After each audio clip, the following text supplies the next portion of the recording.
Hi, it's Nettura. Welcome back to my channel. Today is going to be a more witchcrafty topic / spiritual, and basically I'm gonna merge two topics which are very controversial but also very prominent in day-to-day life that people kind of don't realize, which is monitoring spirits alongside people that siphon you. This video is going to be about how to confirm the person that is spiritually targeting you, how to confirm it in real life. Okay, I'm not saying like doing a tarot reading on them or, you know, scrying or doing all of that. I'm talking about like in real life, how to confront this person without letting them know what you're doing, kind of being really sly. If you enjoy my channel, please subscribe. Please subscribe. I've noticed that I've been getting a bit more views than usual, but for some reason, I'm not really gaining any subscribers.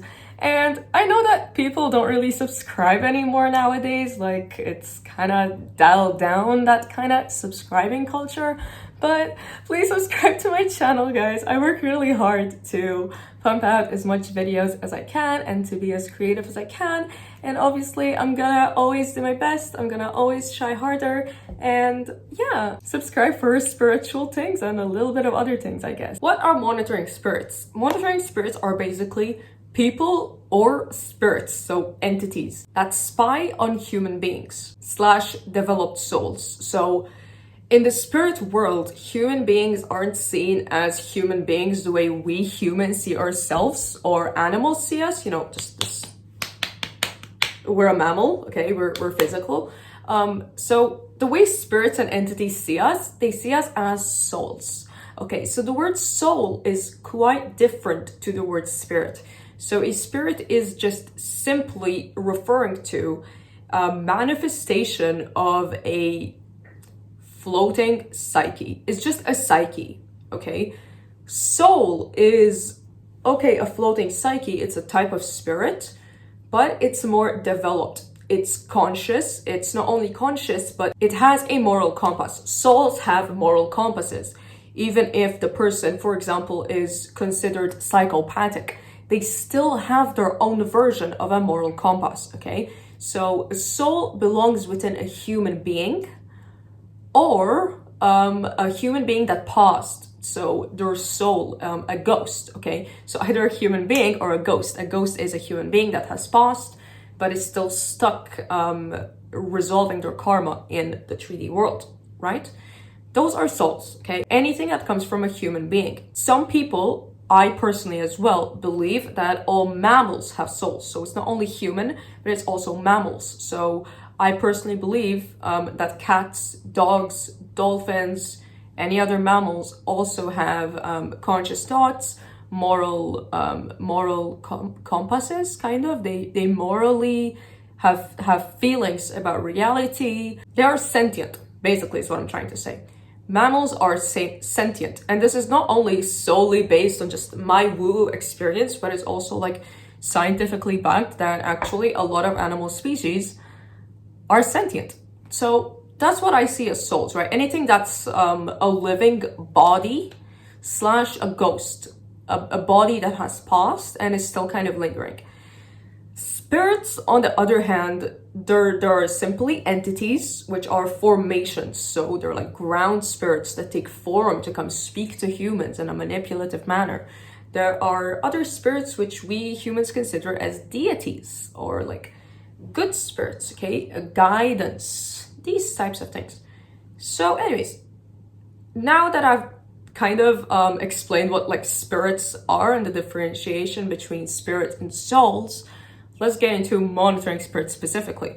These are the types of spirits / people. So they're either people, human beings that are alive, or entities that are attached to a human being that are controlled by a human being. Now, the thing about entities is they aren't sentient like us, okay? They don't have a life, really. Entities are there to serve. They are either there to serve other spirits they deem as higher than the higher ranking spirits, or they serve souls. So usually human beings, usually ghosts and dead people don't have many attachments to entities because they've passed on, they've released the karma, they've detached, okay? But human beings, we're more likely to have entity attachments. Some people have an entity attachment that's unconscious. They don't know about it. They just caught on, the entity has caught on to them, and they don't know about that. And they kind of feed it subconsciously without knowing that they're feeding it. Or they know what they're doing and they're consciously calling in this entity to work with them and to employ them kind of to do their dirty work. So when I say monitoring spirits here, I'm referring to both the concepts of a human being, solely a human being who's deciding to do this dirty work by themselves because they simply have no fucking life, or an entity that is following the orders that a human being has lent to them, okay? Now, why are monitoring spirits harmful / what are their intentions? So, I gave you their intentions, they're harmful. Well, it's in the name.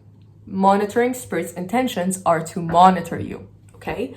So basically, the monitoring spirit, again, the human / the entity, the monitoring spirit, I'm just gonna say this, okay, to encompass these two different concepts which are mirrored in this context. The monitoring spirit is employed / has employed themselves to choose a person or a family. Now, when I say family, I don't only mean blood relatives. It usually is, so I'm saying family. It's usually, they're employed to attack and monitor and harm spiritually a particular family, okay? But sometimes it's not only the family, but it's solely a person and their partner, a person and their very close friend that they hang out with every day. This sector of a workspace, okay? So let's not only see family as blood-related people that live together here, but also in terms of simply people that have a very close relationship and meet each other a lot, exchange a lot of their physical energy together. Now let's go a bit deeper here. Okay, you monitor for what? What do they get out of this? Let's get into the mind of a private investigator. So we can understand how things work spiritually through a physical lens, because that's easier for us humans to comprehend because we're more physical people rather than spiritual. Well, unless you're a monk, really. What does the private investigator do? He stalks people. Okay, he stalks people. That's his job. He does that for a living, okay? He stalks people. But why? Is he just, let me stalk this person today and keep stalking them tomorrow and the day after? No. They have an intention, right? They have a vision for what they're doing here. They stalk the particular person in order to keep tabs on them, okay? They keep tabs on them, and then they give this information to the people that have employed them to do this job of the stalking, right? So here is the role of the monitoring spirit, okay? For example, the entity, they stalk the person, okay? They stalk the person, and then they keep tabs. So the monitoring spirit, basically the entity, let's talk about just the entity here.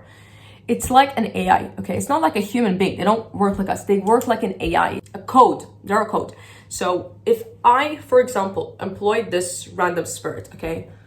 Let's get the lipstick. This is the manifestation of the entity I'm talking about, my fucking lipstick. So I give you the code. This is what you're doing. 1, 2, 3. That's your job.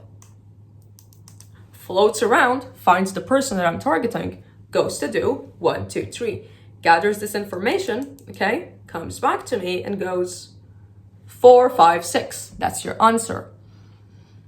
I, as the person that employed the spirit, goes interesting. And from there, the person, the main person here, has more information on their target. Now, if it's the person themselves doing all this dirty work rather than getting a spirit involved, an entity involved, then it's like, well, everything I said, they're doing it to themselves. So they're basically like splitting their psyche and they're going, okay, when I go to work today, I'm not only gonna go to work to do my job, but I'm also gonna go to work to stalk this person and get this information about them that I would like to know. And then they go back home and they have their information, right?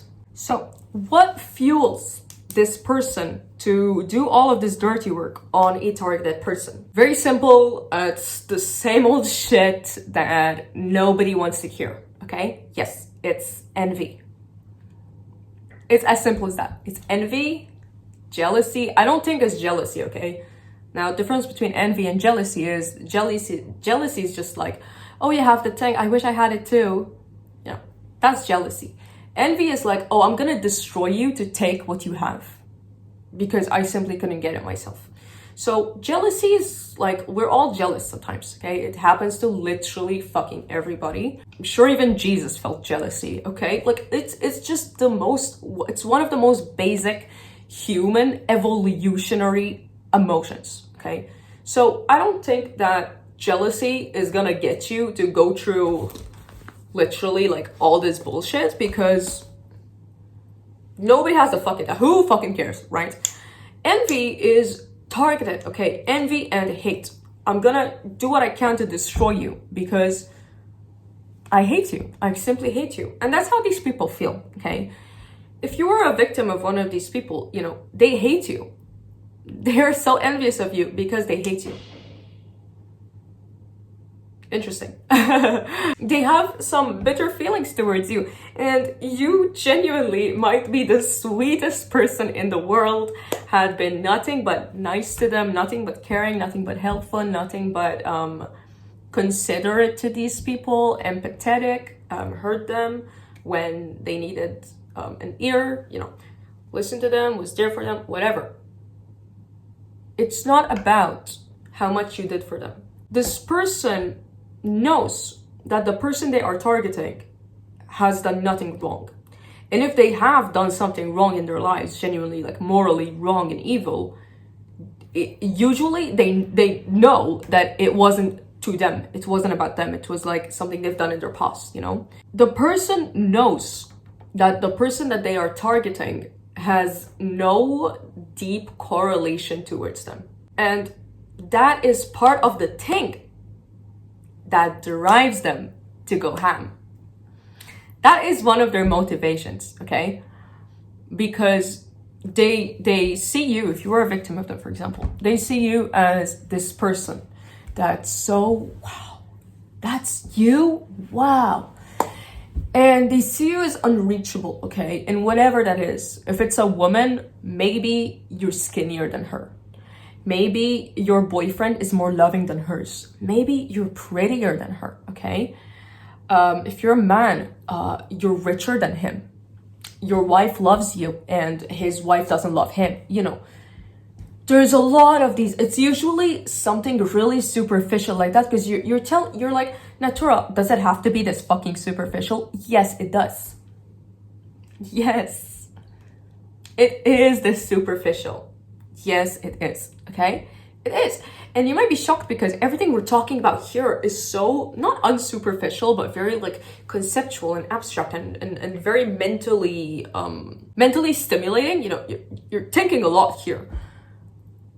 But yes, it's shocking that it's so superficial. Yes, it's simply, that's what it is. They see you as so high up that they're like, why won't you acknowledge me for more than you have?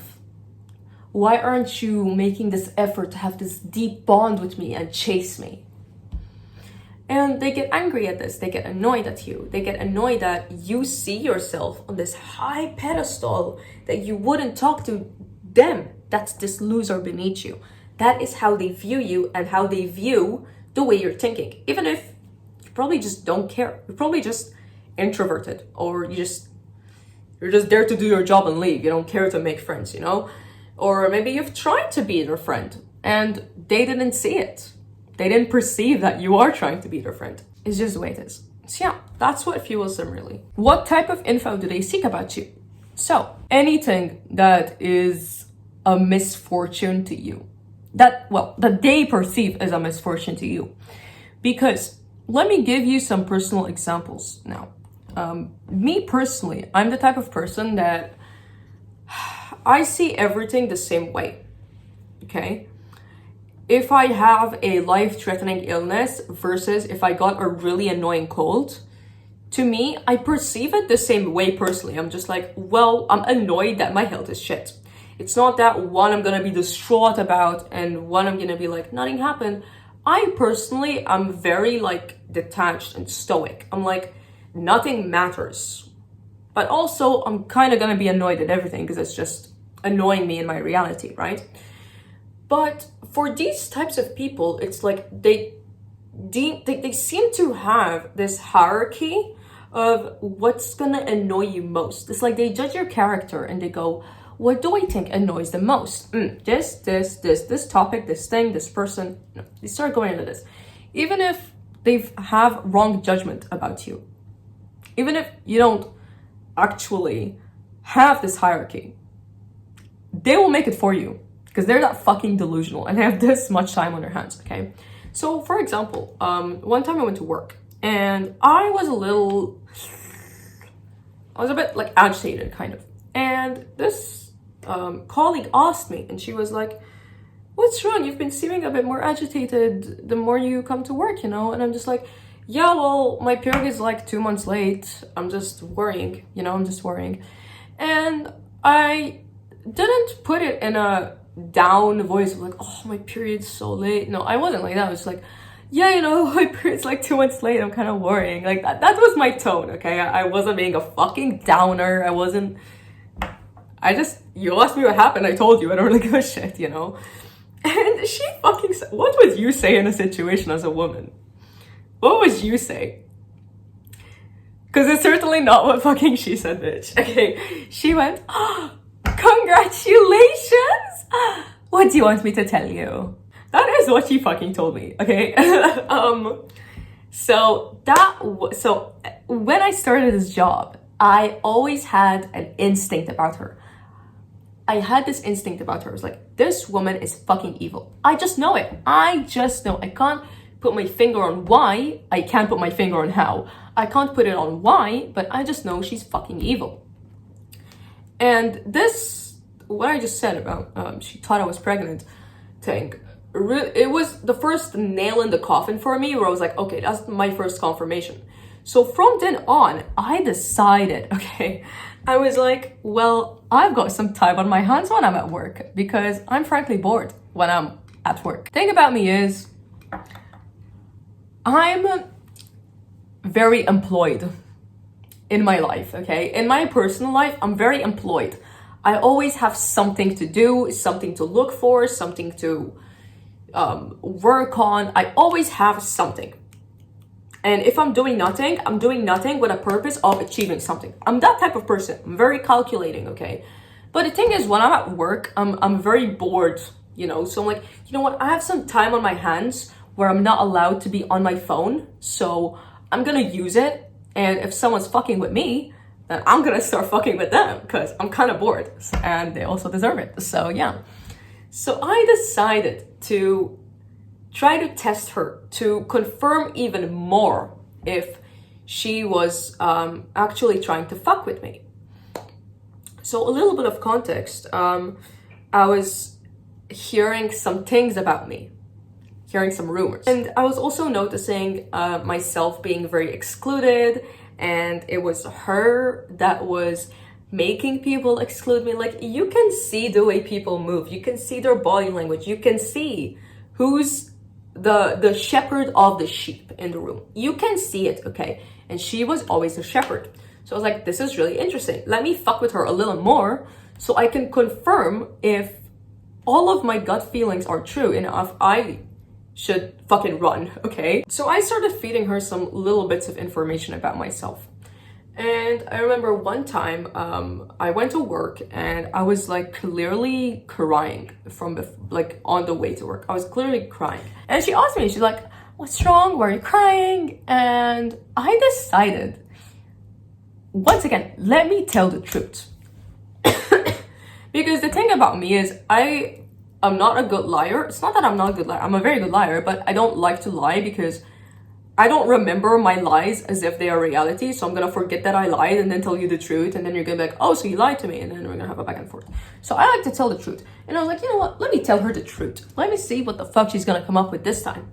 Let me see like what she twisted. Let me be as honest as possible.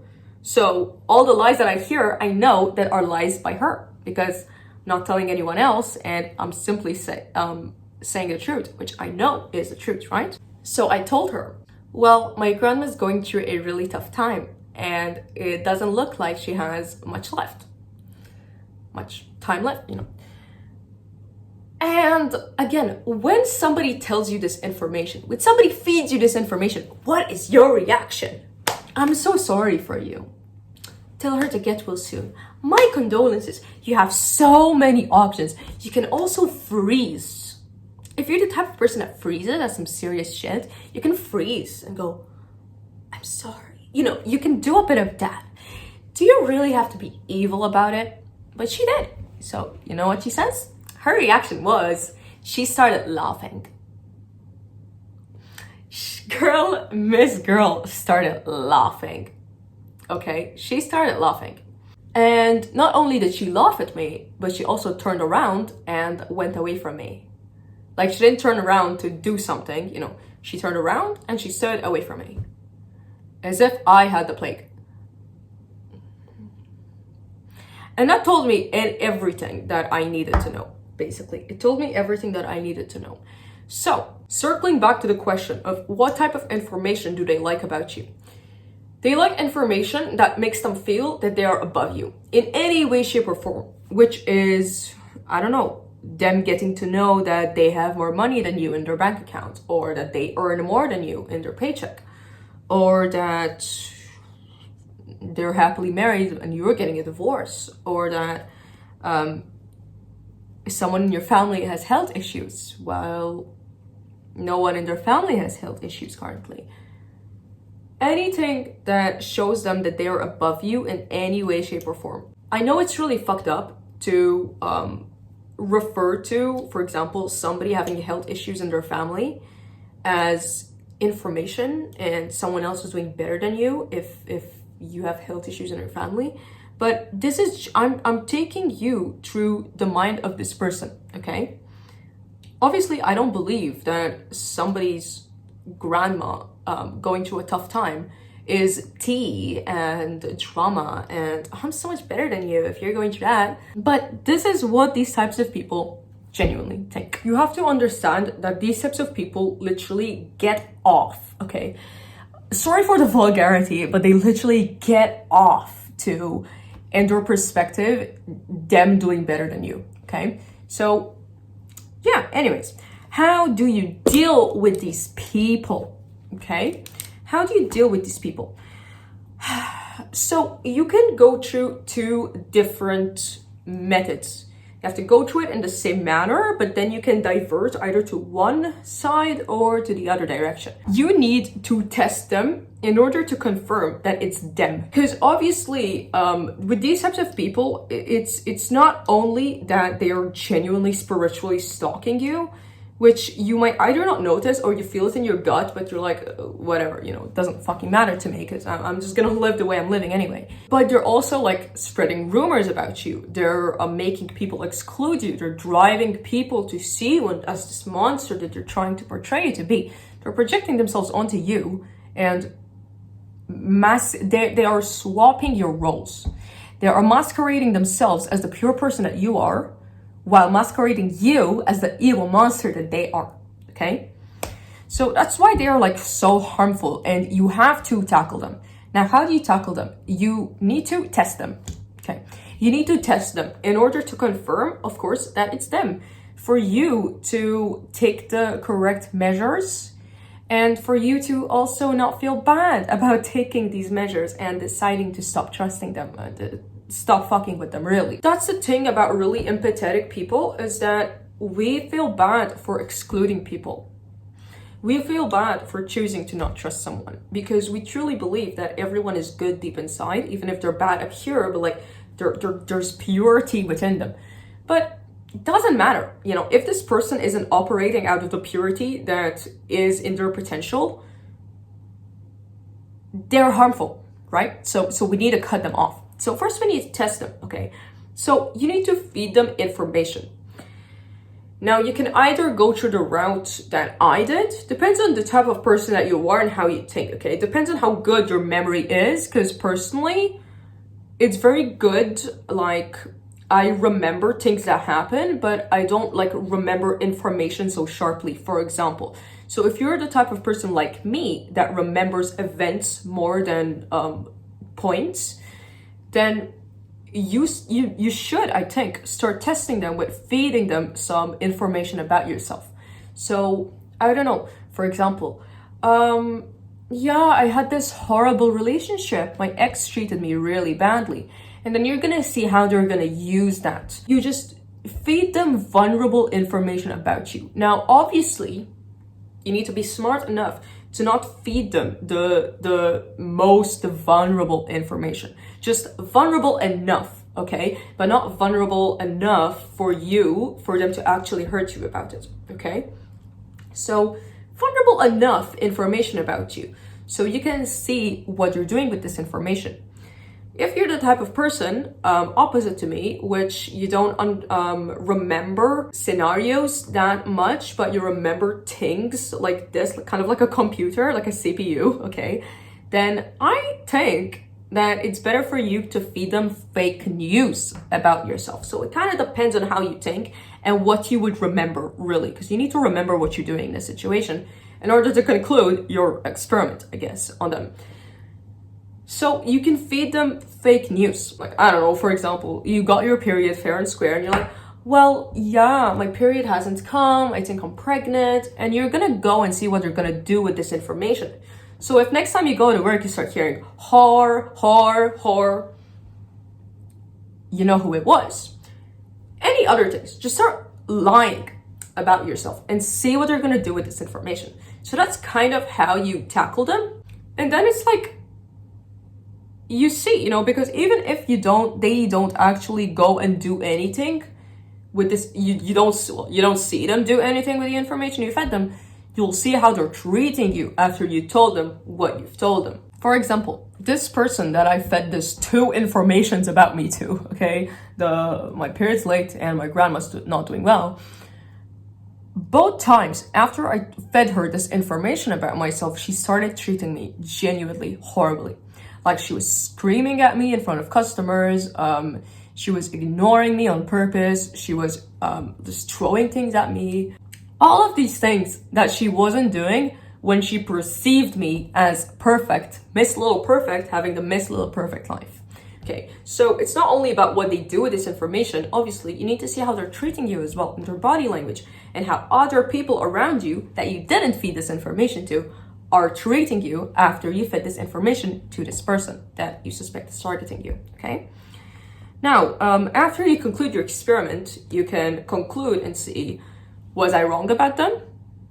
Or was I right about them? And obviously, if you're right about them, well, you have to take the correct measures, which is to either go to the spiritual route, which is if you're Christian, for example, or Muslim, then you can pray to God a lot, ask God for your protection, to seal your life, to clear you of sin. You can, if you're Christian, for example, you can go to church and wash your hands and your face with the holy water. You know, you can do a lot of these protection stuff. If you're not Christian or Muslim, then of course you can pray to your deities, pray to your gods, maybe put a protection ritual on yourself, light a candle, put a transmutation ward, put locks on your mirrors, lock your mirrors, okay? So no entities can fly out of them. In terms of real life things that you could do, so like more kind of practical things you can do, is of course, you have to make sure that you don't trust this person anymore. You've confirmed it's them. They want you, they're wishing you harm, okay? You need to accept this. Yes, unfortunately, they wish you harm, okay? Because they believe that you are better than them. So they wish you harm. Instead of embracing this and seeing you as an inspirational person, no. They have gone through the evil route of wishing you harm, okay?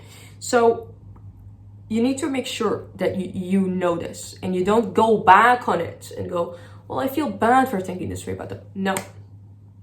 They wish me harm, point blank, period. It is what it is and it won't change. If this person is like in your friend group or in your family, I guess you could try to meet them less, try to cut them off of your circle, cut them out of your social media, block them, etc.